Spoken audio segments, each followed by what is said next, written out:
Dawa, the repentant leader of the gang of bandits that abducted over 300 schoolboys in the Kankara local government area of Katsina State and surrendered some weapons recently, has revealed that getting a gun is as easy as buying bread. Sahara reporters had in January reported how AßDUङ and 6 of his lieutenants surrendered 20 AK-47s ammunition and a rocket-propelled grenade launcher to the Zamfara state government. We have voluntarily repented. I was convinced by the state government approaches on peace and reconciliation with armed bandits. You were convinced? Oh my days. It's good that they... I don't even know how to think of this. You voluntarily... That means you know that you're not going to even face the repercussions of what you've done. Because if you knew that the law would literally punish you for doing what you did, why would you surrender? So these bandits are willingly making themselves known. We are in danger. We are really in danger. As he says, I was convinced by the state government's approaches on peace, reconciliation with armed bandits. I learned from those who repented before me that there was no single plan by the government through use of agencies to harm me and my boys. Therefore, we're now back for normal lives like other peace-loving Nigerians, he had said. Does this make sense? The fact that he's allowed to even speak it's disturbing. Why is he having a voice? Why do we need to hear what this person has to say? We are really in danger. When peace, reconciliation, are you joking? Speaking to Daily Trust on how he got his arms, he said, I got it around me. It is easy to get a gun. It's just like you going to buy bread. Dawu noted that the injustice he had experienced made him delve into banditry. And so what? You need to go talk to your leaders about that. That does not mean you have to go start attacking schoolboys, minding their business and learning. How's that our business? If you have a problem, you go and you bring it up with the government. Why do you then have to take it up? And what? At this point, I don't even know why I'm getting vexed, because the fact is, if the government can't punish him, what can, the quote, peace-loving Nigerians do? What can they do? He's free. The people who are actually there to enforce the law have not enforced the law. So, at this point, all hope is lost. It is because of injustice. Injustice in the sense that if you had your own property and taking care of your family, then the government will send officials to cut away everything while I have family to fend for. He said, what would I do? I'm expected to survive on sand.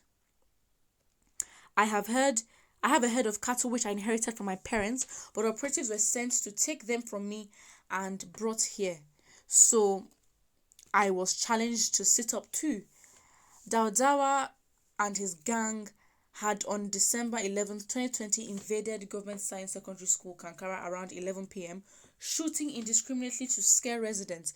The operation led to the disappearance of over 344 students. The abduction happened when President Muhammadu Buhari was visiting his home state of Katsina. Wow.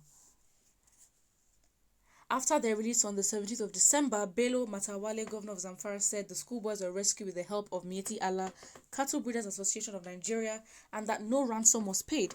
Katsina State Governor Aminu Bello Masari also said insinuations that ransom was paid for the release of the boys from their abductors were false.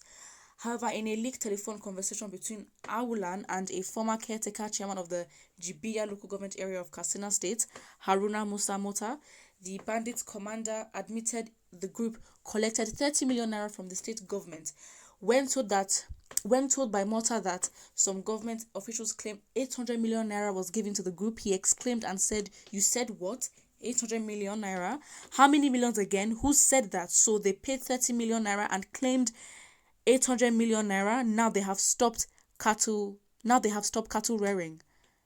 I mean, again, if this person was hired by the government to carry out this organization, if allegedly, then we can't be surprised that they would not face the repercussions. So they're basically doing their job as, citizens. Responding, the former council boss said, "I will send you the speech and I will advise you speak out so citizens will know what you did for." will know you did what you did for peace, and what they paid you 30 million, and what they paid you was 30 million naira. This is not fair at all. They call us thieves while they are the real thieves. We want peace, but this governor has no integrity. Mota was arrested a few days over alleged ties with the bandits. You play yourself. You think you want to join this corrupt government and do business with them. and you trust that they will keep to the end of the deal. These are top criminals here. Criminals are now being respected like kings. For the fact you go back to your normal life, that does not make sense. You can be forgiven, yes, but you can be forgiven in jail. That's the thing. Our government is supporting them financially and logistically. Nobody is prosecuting them because they have immunity. Oh my gosh. How can there be one Nigeria when we have repented Boko Haram bandits or negotiations? Why would you have a peace reconciliation and you're trying to convince bandits to come and expose themselves? You're basically telling them that, you know what, the repercussions will not be intense. You can go back to living your life as normal. So why would they not come? Because at the end of the life that they were living before was not even making sense anyway. So it's very sad. It is very, very sad. Someone here says, I've said it several times, the problem of Nigeria is the police has failed to do their work. Again, if the leaders don't care, no one cares. And again, as a citizen, you do have your moral responsibility. But with that lacking, if you lack moral responsibility, the people that are meant to enforce the law and make sure things are actually working is the government. It is their job. They've been put there for that reason. They have to be accountable for everything that they do. Why are we reconciling? If you really care about your people, you will literally try and separate them. You can't just go back into society like it's normal. How do you do that? It's very, very sad. Another comment here says, that's because Fulani extremists who captured the Nigerian state is using money made from the Nigerians' resources to sponsor you low lives. Many of you will never return to Senegambia or wherever you came from. We will take care of you here, and the next stage we will take the war to you there. The fact is, honestly, there's no point hating each other or tribalism. It's all distractions. It's all very, for lack of a better word, senseless, to be honest. It's not justified. It just doesn't make sense. Like, you have to actually think, who is actually my enemy here? Who has not been accountable? Who has been consistently making sure that my life in this country is a living hell? It is the government, and you have to hold the government accountable, because it's their job to protect you, because they've been put there by your votes. Wherever the votes came from, the votes put them there. So those votes need to matter. Put what you think about this in the comment section below. What do you think about this? Do not forget to like and subscribe.